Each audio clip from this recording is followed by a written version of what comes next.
If we extend the same selective logic to sexual offenses and crimes against minors, the trend remains the same. The most infamous and institutionally protected offenders in recent American history were overwhelmingly white and male.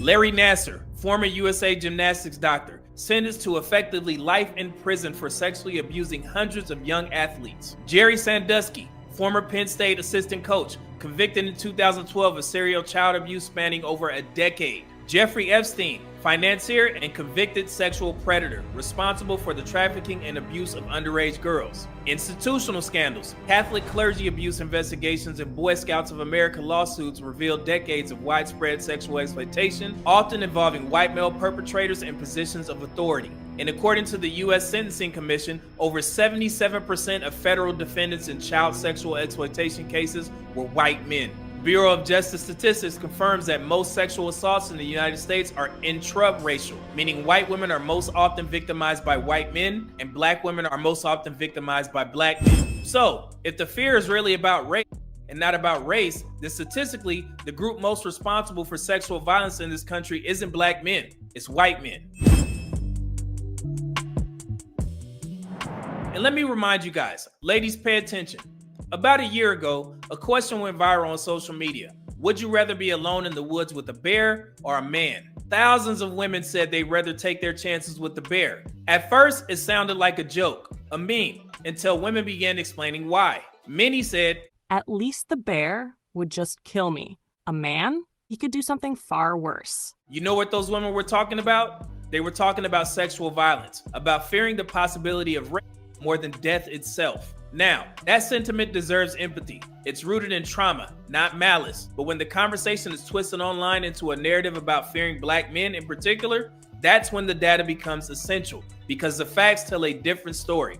Even though we know that all men and the majority of men do not commit sexual assault, but that's still something to consider if women are telling you that they fear is worse than death. And when you look at the majority of the perpetrators, white men, I'm looking directly at you. So women, be mindful. You understand how white fatigue works now?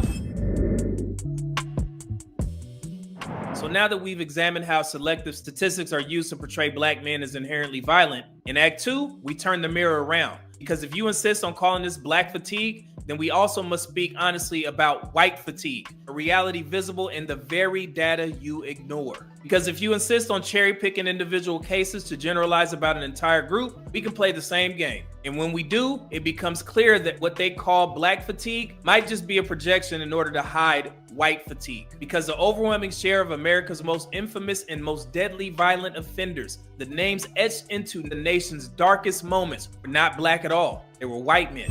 Ted Bundy, executed 1989, charismatic, manipulative, deadly. Ted Bundy confessed to murdering dozens of women across multiple states before his execution in 1989, a reminder that evil often hides in plain sight. John Wayne Gacy, executed 1994, the so-called killer clown. John Wayne Gacy murdered and buried 33 boys and young men beneath his suburban Chicago home. Executed in 1994, one of America's most horrifying cases. Jeffrey Dahmer, sentenced 1992, the Milwaukee Cannibal. Jeffrey Dahmer murdered and dismembered 17 men and boys, keeping trophies from his victims. His crimes shook the nation to its core. Dennis Rader, the BTK killer, convicted 2005. Torture, kill. Those were his own words. Dennis Rader murdered 10 people over 3 decades. Let's begin with the type of violence that has truly shaped modern America's public fear, the mass shooting epidemic. Stephen Paddock, Las Vegas, 2017. From his hotel window overlooking the Route 91 Harvest Festival, Stephen Paddock opened fire on the crowd below, killing 60 people and injuring hundreds, the deadliest mass shooting in modern U.S. history. Adam Lanza, Newtown, Connecticut, 2012, at Sandy Hook Elementary School. Adam Lanza murdered 26 people, including 21st graders, one of America's most heartbreaking tragedies. Devin Kelly, Sutherland Springs, Texas, 2017. During a quiet Sunday church service, Devin Kelly opened fire, killing 26 worshipers before taking his own life. Nicholas Cruz, Parkland, Florida, 2018, at Marjorie Stoneman Douglas High School. Nicholas Cruz murdered 17 students and staff, shocking the nation and reigniting the gun reform debate. James Holmes, Aurora, Colorado, 2012. Wearing tactical gear in a packed movie theater, James Holmes opened fire during a midnight premiere, killing 12 people and injuring 70 more.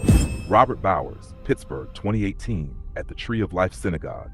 Robert Bowers carried out an anti-Semitic massacre, killing 11 Jewish worshippers during Saturday service. Patrick Crusius, El Paso, Texas, 2019, targeting Hispanic shoppers at a local Walmart. Patrick Crusius murdered 23 people in one of the deadliest hate crimes in U.S. history. Peyton Gendron, Buffalo, New York, 2022, in a live-streamed racist attack, Peyton Gendron killed 10 black shoppers at a Tops Market, all in the name of white supremacy. Dylan Roof, Charleston, South Carolina, 2015, sitting in a Bible study at Emmanuel AME Church. Dylan Roof murdered 9 black parishioners after praying with them.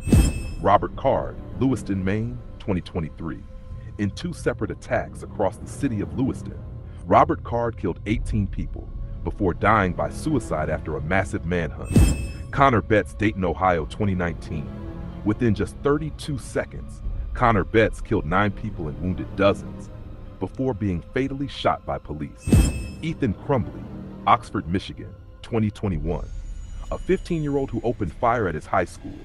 Ethan Crumbly killed 4 students, and his parents were later convicted for their role in the tragedy. These events dominate national news cycles, traumatize entire communities, and drive policy debates. So if we apply Crowder's logic, if one individual's crime defined the character of an entire group, then this will be the story of white fatigue, starring white men. These 12 names alone could paint a picture of white America in crisis. But that would be dishonest, right? Because the crimes of individuals, no matter how horrific, never define a race. And yet, that is precisely what has been done to black men for generations. For decades, America's fascination with serial killers has been dominated by a very specific archetype: white, male, American.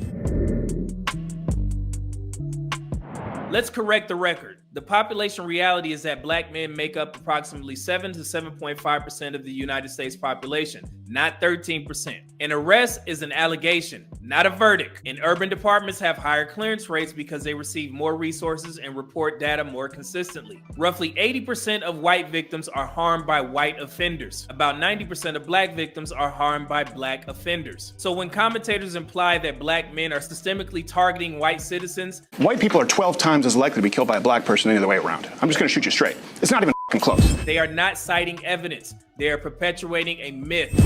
Straight from the FBI's own expanded homicide data, Table 6 for 2022. Out of all recorded homicides that year, there were 504 white victims killed by black offenders, and 114 black victims killed by white offenders. That's a difference of about 4.4 times, not 12. And here's what Crowder leaves out entirely. More than 80% of all murders are intraracial. That means most white people are killed by other white people, and most black people are killed by other black people. So the 12 times talking point isn't just wrong. It's designed to inflame racial fear instead of addressing violence where it actually happens, within communities themselves. Don't let people twist the numbers. The facts are public, and they tell a very different story. And let's not forget, according to the National Registry of Exonerations, black defendants account for more than half of all homicide exonerations in the United States. Even with the subset of people arrested, many were later proven innocent. Those arrests remain in the black offender column of public debate. But the truth is more complex. If a dataset cannot distinguish between guilt and wrongful conviction, it cannot serve as moral evidence. And then you look at the average amount of times that someone in this country is arrested before they're brought in for killing, charged with murder. Do you know how many times they're arrested on average before they murder? 11 times. The average murderer's been arrested 11 times before killing someone. That sounds shocking until you check the actual source. That number didn't come from national data at all. It came from Washington, D.C.'s police chief, Robert Conti, who said the average homicide suspect in D.C. had been arrested about 11 times. We need to keep violent people in jail. Right now, the average homicide suspect has been arrested 11 times prior to them committing a homicide. That is a problem. That is a problem. That's a local statistic, not a national one. The Bureau of Justice Statistics' national data tells a different story. In its Recidivism 2012 update, the median number of prior arrests for all offenders was 9, and that includes every type of crime, not just murder. So when Crowder says the average murderer across America has 11 arrests, that's false. He took a city-level talking point and turned it into a national scare line. The truth? There's no federal data showing that number. Always check the source, because context changes everything. So if you find yourself asking, why does this myth persist? Because fear sells. Fear drives engagement, engagement drives profit, and profit sustains prejudice. If you convince a nation that one group is inherently dangerous and you can justify surveillance, over-policing, and discrimination as public safety, that is not data, it is deflection. And our system, 3 strikes in California, right? That was a 3-strike policy. The reason that was changed, they said it was racist. Crime went down in black communities 30%. Steven Crowder claimed that California's 3 strikes law reduced crime in black communities by 30%. That number is not a measured outcome. It came from a 1994 RAND Corporation projection made before the law was even enforced. RAND's researchers modeled a possible statewide drop of 22 to 34% if the policy were applied perfectly, but real data never matched that forecast. Between 1995 and 1998, California's overall crime rate fell roughly 10%, similar to the national decline that happened everywhere during the same years. Later analyses, including the University of California, Berkeley Punishment and Democracy Study, and reports from the California Legislative Analyst's Office, 2005, found no independent and 30% reduction linked specifically to the law itself. So Crowder's statement confuses a projection with an outcome and inflates the impact by about 3 times.